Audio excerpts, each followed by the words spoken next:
Hey guys, Kimmy Vapes here, and today I'm going to be talking about batteries. Specifically, I'm going to be talking about Efan batteries, a fairly new company, or at least new to me, that has come out of China developing batteries and battery chargers, and they've reached out to the vaping community to market their batteries and their chargers. So anytime a battery company reaches out to our community, we get highly skeptical, and for good reasons. We've had many issues with batteries being overrated, inaccurately rated, flat out fakes or false information on the batteries. So it's really important that we look at batteries in the vaping industry with a very close eye.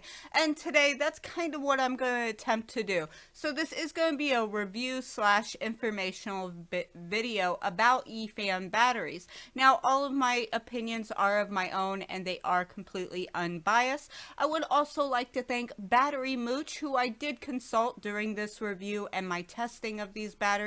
We kind of went back and forth and I shared information with him and had a lot of questions for him since, let's be honest guys, I am not a battery tester. I don't have any actual equipment to test batteries. The only equipment that I have to test batteries are my devices that I use the batteries in, which surprisingly enough, you can tell a lot about batteries just with your very own vaping device. So that's kind of what I did, as well as I did consult Battery Mooch, who does have all of the proper knowledge and testing equipment to test these sorts of batteries. So let's get right into it. First thing I'm going to do is I'm going to go and list off each kind of battery that they sent me, what I found with that battery, and then I'll go ahead and wrap it up in the end with all of the summarizing of my thoughts on the Efan batteries.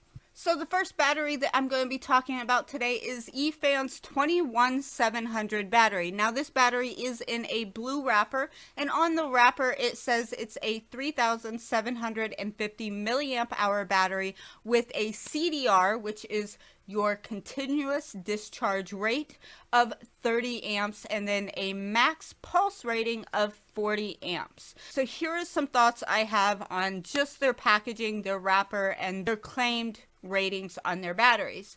So first thing is that CDR is what's important. Now on these batteries, on the wrapper themselves, the 40 amp is in bold, and then it's in much smaller fine print, the CDR. I wish they would flip that, because CDR is what is important for vapors. The continuous discharge rate is what we go by when we calculate Ohm's law. When we're using Ohm's law to calculate the resistance of our coils and to make sure that we're not overtaxing our batteries, we need the CDR. So I really would have liked to see the CDR in bold. Next, I want to talk about how batteries often perform horribly at their max pulse rate. So while Efan can argue that this battery can absolutely be 40 amp pulsed, sometimes they perform horribly, and it also usually cuts down on the longevity and the life cycle of the battery. You can often damage your battery cells by continually using them at the pulse rating and not at the continuous discharge rating. So for me, that's a little bit of a concern here with me. The next thing I want to point out about the blue wrap 21700s is these have been rated by Battery Mooch, and he rated them slightly lower than what Efan rated them, and that rating was given a 25 amp continuous discharge rating. So just be aware, if you pick up these batteries, whether you're using them in a regulated device or a mechanical device, especially if you guys are using these batteries in an unregulated or mechanical device, Battery Mooch has suggested the CDR on these are 25 amps. Now let's go into the next set of batteries that Efan sent me, and that is going to be the yellow wrapped Efan 2700 batteries. Now on the yellow wrapper, it does say that this is a 3100 milliamp hour battery with a 30 amp CDR and a 40 amp max pulse rating. So again, I want to reiterate that batteries often perform horribly at their max ratings and often do damage and shorten the lifespan of batteries. According to Mooch, I did speak with Mooch, and according to Mooch, there is no 2700 battery with a true rating over 30 amps. So keep that in mind when you're looking at that big 40 amp rating on the battery. Anytime you're out there shopping for batteries, whether it be Efan or any other brand, just know that there is no true 40 amp CDR.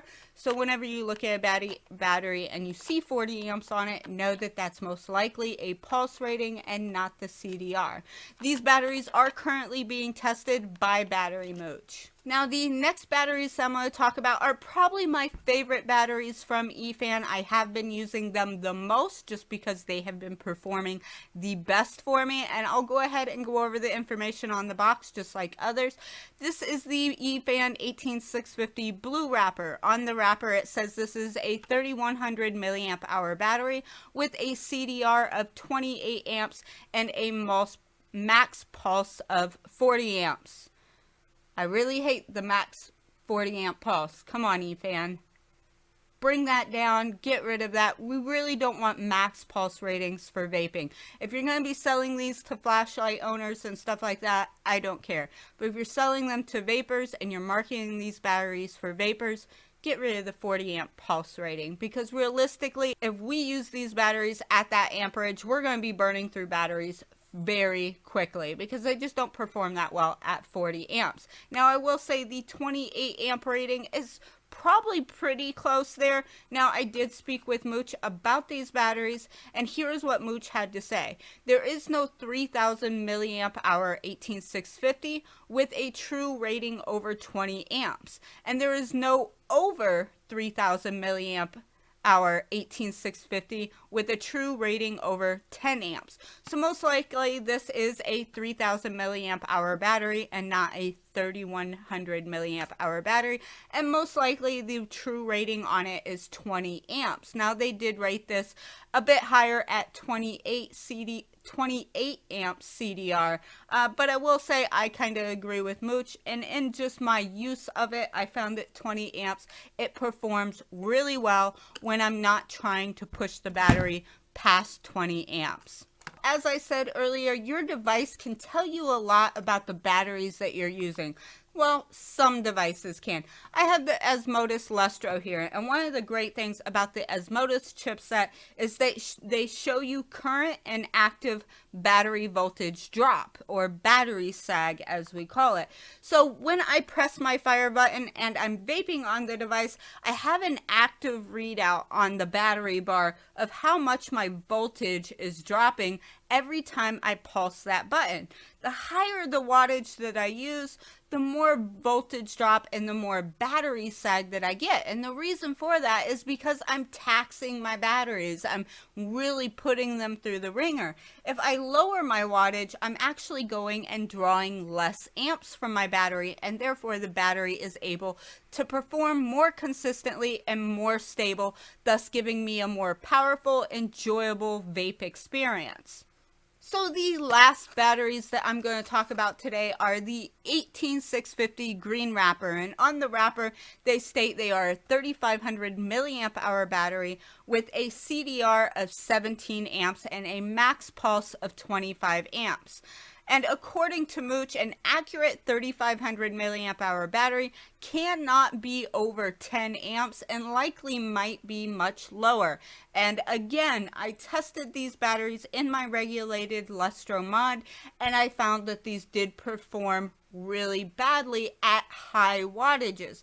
Now, when I went ahead and I put a much higher resistance atomizer on my device and I was vaping it at around 20 watts, I did find that these performed really well as I got a lot of battery life, which goes back to the milliamp hours. So it's probably accurate milliamp hours, but the amps are overrated. It's probably only a 10 amp battery. In summary, I do not advise using any of these batteries in an unregulated or mechanical device until their true ratings have been accurately tested by Battery Mooch.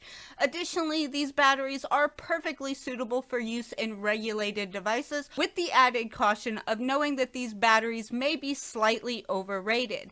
I suggest using Battery Mooch's rule of thumb for calculating how much wattage you should use based on the specs of the batteries.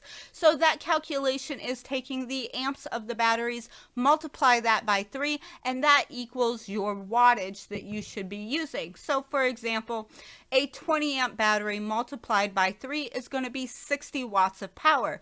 If you're using a dual battery mod, go ahead and multiply that by 2. So rather than being 60 watts of power that you can safely and get a good performance of, it would be 120 watts of power. So just keep that in mind if you guys are out there with regulated devices and you think that these laws and battery safety things don't apply to you because you're using a regulated mod. Know that they do still apply, although somewhat differently, and yes, there are safety protections that are usually built into the mod. Like usually a lot of mods have like a 40 amp cutoff, so it won't allow you to pulse that battery higher than 40 amps. But even pulsing at 40 amps can be quite dangerous and tough on a battery if it's not meant to be pulsed at 40 amps.